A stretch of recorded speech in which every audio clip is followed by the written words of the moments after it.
Сабақты бастаудан алдын каналға тіркеліп, видеоға лайк басып қояйық. Сендерге түсінікті болу үшін тапсырмалардың жауаптарын ауызша айтып кететін боламын.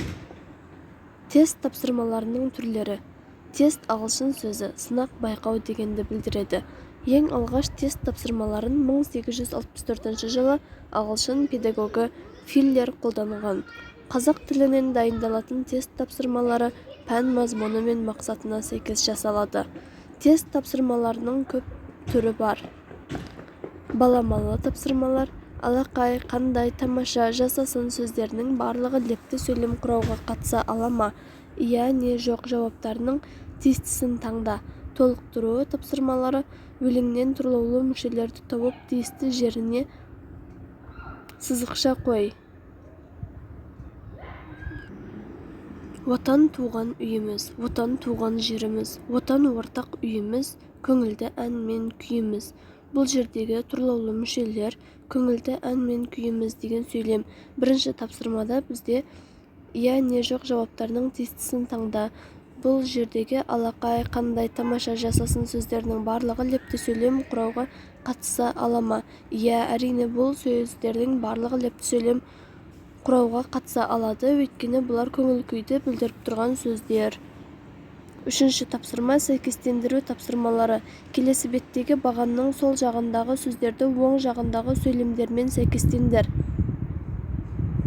Жалаң және жайылма деген бұл жерде біз табиғатты қорғаймыз, жарас қуанды, түлкі жортты, жауын ағыл тегіл құйды. Бұл жерде жалаң сөйлем жарас қуанды, түлкі жортты, жайылма сөйлем біз табиғатты қорғаймыз, жауын ағыл тегіл құйды.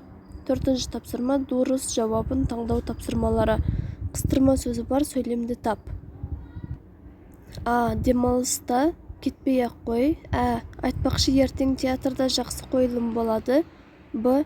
Ата, мен сізді қатты сағындым.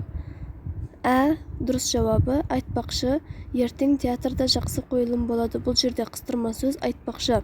Екінші тапсырма сөйлем айтылу мақсатына қарай нешеге бөлінеді? А. 2-ге, Ә. 3-ге, Б. 4-ге. А. 2-ге. Үшінші тапсырма тұрлаусыз мүшесі бар сөйлемді тап. А. Әсем оқушы. Ә. Қонақтарға табақ тартылды. Б. Оқыған жөн. Бұл жерде тұрлаусыз мүшесі бар сөйлем қонақтарға табақ тартылды. Сөйлемнің бірыңғай мүшелеріне осындай бет құрастырып, жұмысыңның нәтижесін сыныптастарыңның алдында қорға және бағала.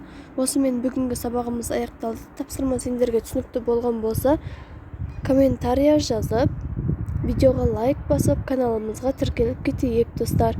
Мен сендерге түсінікті болу үшін осындай тапсырмалардың жауаптарын көбірек шығарып отыратын боламын. Түсінбеген тапсырмаларыңды комментарияға жазып кетсеңдер, мен келесі видеода міндетті түрде жасап шығаратын боламын.